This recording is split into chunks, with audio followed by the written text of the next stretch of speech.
I'm going to be talking about language models today, everybody's favorite topic of the year. I'm not going to be offering anything that's truly revolutionary, but I think it will be interesting for journalists in particular to hear some of the things I have to say today. So, the title of my presentation is Prometheus, which is a very ostentatious title, and as it might hint, the idea is to take language models from tech giants and deliver them to normal people in small to medium-sized news organizations. And this idea is predicated on a paradigm shift that's been happening in the tech landscape for the last year. So in 2019, OpenAI released GPT-2, which was a jaw-dropping, groundbreaking large language model that lets you talk to the language model and receive answers that were eloquent and elegant and made a lot of sense, and it was able to handle ambiguous queries. So large language models completely changed the game with respect to human-computer interactions. GPT-3 was released a year later. It was, I think, 10 orders of magnitude larger. And then GPT 3.5, or ChatGPT, was released last year in November. And these three models, and all the models that have come before them and after them, and side by side beside them, are all collectively called generative AI now. And I apologize for, I think this is the button, this one. My the transformation to Google Slides did not fully work out. Anyway, so generative AI, this is what the tech industry looks like, at least in North America. So you've got OpenAI, you have Anthropic, which was started by people who split off from OpenAI. You've got Google's Bard, you've got Jasper.ai, you've got Characters.ai, you've got 11 Labs, Midjourney, Pseudowrite, yeah, that's the Pseudowrite logo, of course. And you've got these major companies all promoting generative AI in different use cases and workflows, and it's across the board. You've got generative AI trying to fill in every niche that's possible with respect to computers. But all of these companies offer things that are useful to journalists, but as we'll get into it, maybe a little bit less useful when you consider how they're being delivered. But regardless, how is generative AI useful for people in news? So you can produce copy, you can do data visualization really easily and really interestingly. If you stick it into DALL-E, you can automate tasks, you can generate SEO headlines. This is a big use right now with generative AI. So instead of having to do the nitty-gritty and sit down and think about a headline that would do well in Google search or write lots of extra peripheral information for your article, you can just give it to ChatGPT, and because it's been trained on the whole internet, it's able to do it really well. Streamlined, really quickly, it'll do your simple jobs for you easily. So you can automate tasks that way. You can reversion content. So ChatGPT is really good at understanding what certain people would like to hear, and moreover, it's really good at readjusting the text to match certain levels of education or certain levels of literariness or certain levels of language acquisition in different languages. So if you have a multilingual audience, you can use ChatGPT to translate your article a whole bunch of times for different people. And the kicker is, it'll be a pretty good translation. You can summarize meetings. That's a big one. If you've been in a Zoom call recently, people really like to bring in their chatbots that summarize the meeting for you and send you an email, a summary of the meeting later. And then they also like to transcribe. So OpenAI's Whisper changed the game with transcription last year. I think you can transcribe a video in 100 languages, and it'll translate into English and give you perfect little subtitles to go along with them. But there's also a bunch of issues. And in particular, you've got copyright ignored, so IP is suddenly a big critical issue with language models because you've got the whole of the internet having gone into them. And lots of people don't want their information in there without receiving a little something in return. Another big issue is you need the internet. And lots of people in the world just don't have the internet, so generative AI is a bit of a non-starter for them. They're high latency, and we'll get into a little bit why later, but the models require a lot of resources to run properly, and because of that, so often they take a while to return a response to you. They cost a lot of money. There's no personalization often with the big models. You can't sit down and customize ChatGPT. You can offer them a little bit of paragraph of text now explaining who you are, but that's not customizing it completely. There's no privacy. It was only a couple of months ago that ChatGPT first implemented their privacy policy. Before that, everything you said to ChatGPT or any of these large language models on the internet went straight back into their respective training sets. And it's a walled garden, so if you're sticking your data into ChatGPT, then your chats, everything can't be transferred away. So there's no modularity with respect to what language model you choose. You have to use ChatGPT. And when I'm talking about ChatGPT, I want to draw focus to a language model, which is the core of chatbots today. So if you're using a chatbot on, say, let's say, like WhatsApp with Teramo or whatever, what you're really interacting with at the end of the day is a language model And Jake gave a good introduction to language models. They're, if you permit me the tautology, a language model is a model of language. It probabilistically gives you realistically what the next word is given preceding words. So if you give it, say, a sentence, it'll predict the next word for you, and the next word again, and then the next word. And everything that language models do use that same principle. ChatGPT just continues every word, but they do it in such a way that it looks like question, answer, question, answer. And language models are complicated in themselves. You can spend a lot of time just studying them. Even GPT-3, which came out in 2020, comes in very small sizes to larger sizes. And nobody thinks about any of them except GPT-3 at the bottom anymore, because the smaller ones are not exactly the best. But they vary in their parameter size, the size of the model, their dimensionality, all the little nitty-gritty details go ratchet up from the smallest model to the largest model. And as they go up, correspondingly, they cost more and more to run. And if you look at GPT-3, it takes one of these to run it properly. This is a GGX H100 from NVIDIA. It costs about $200,000 American.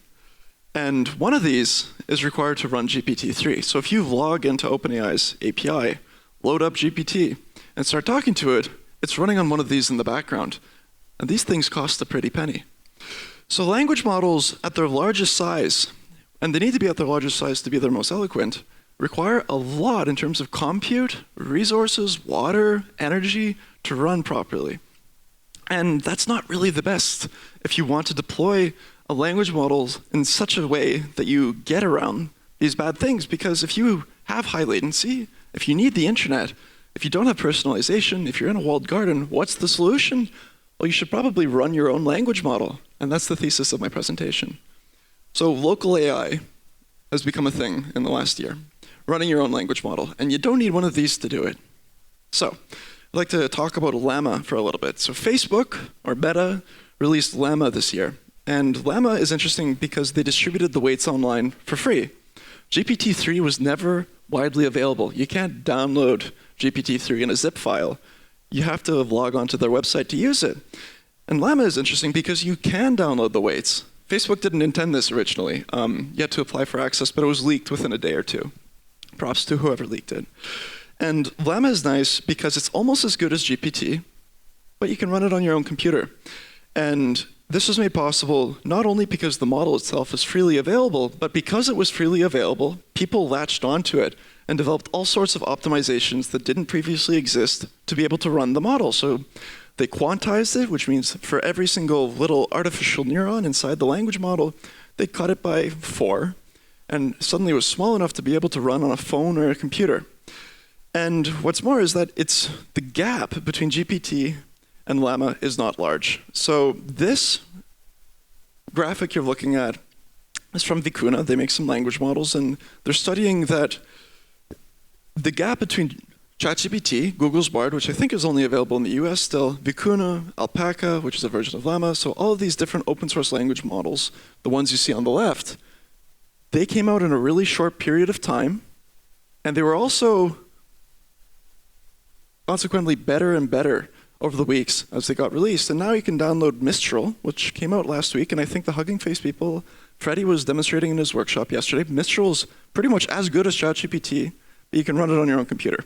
So open source models, when they became a thing this year, spurned so many developments in the open source community to be able to run your own language model locally.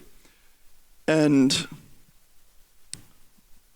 so this is what it would look like if you run your own language model on your computer. It still requires the command line. It's a little bit easier if you have an iPhone. I don't think it quite works on Android just yet. But the fact remains is that this model on the left, this is Falcon. It's 180 billion parameters. It's larger than GPT-3. And it's running in real time on an iMac. It's running on this person's own computer. And then on this app on the right, it's running on someone's own iPhone. It is their phone that it's running on in real time. You can read it, you can talk to it. It'll do everything that GPT does, except it's on your own device. So you don't need the internet. It's got a low latency. You're able to customize it if you know how to program. I'll be doing a workshop later going through that, and also at the hackathon later. I think tomorrow we'll be seeing some people demonstrate that too. But the fact remains is that you can run these models on your own computer. And that's what's different from, we skipped way ahead. That's what's different in the last year. is that you can suddenly run these models on your own in low resource environments. So I'm dubbing it local AI for the purposes of this presentation.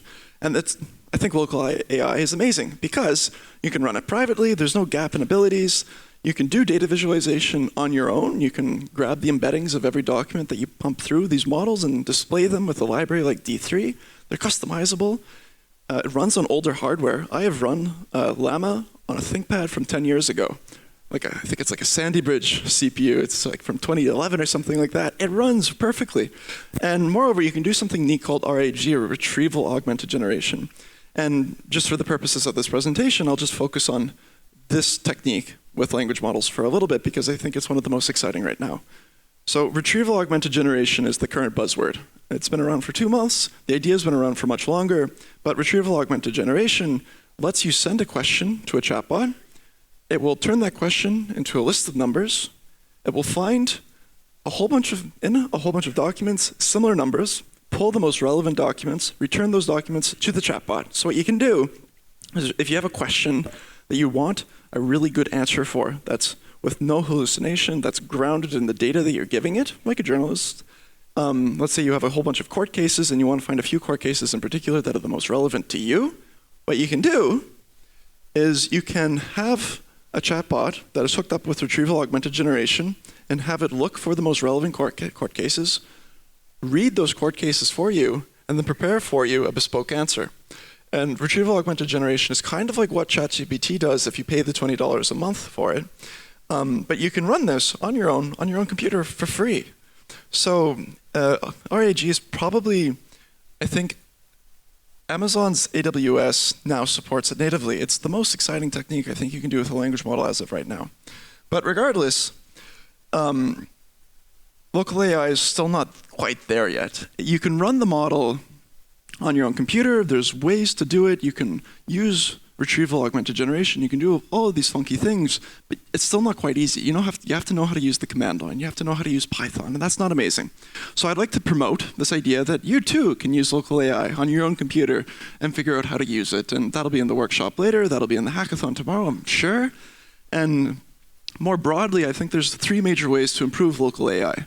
That's 1, grant-funded research. Philanthropic forces should come together and promote the development of these technologies so you can actually get normal people running their local model on their own computer for free, easily, no difficulties, and with complete privacy, because these models are a complete travesty in that regard. Number 2, open source development. So this is what's been promoting local AI for the last year, and I think 100% local AI will be motivated by open source development into the future. So while major companies like Meta were the ones to start it, open source communities can take it all the way to the finish line. And finally, you. So I encourage everybody to try to Google it or Bing it or DuckDuckGo it and figure out how to run local models on your own. Or you can attend my workshop later. You can attend, I think, other workshops. Hugging Face yesterday went into the exact same topic.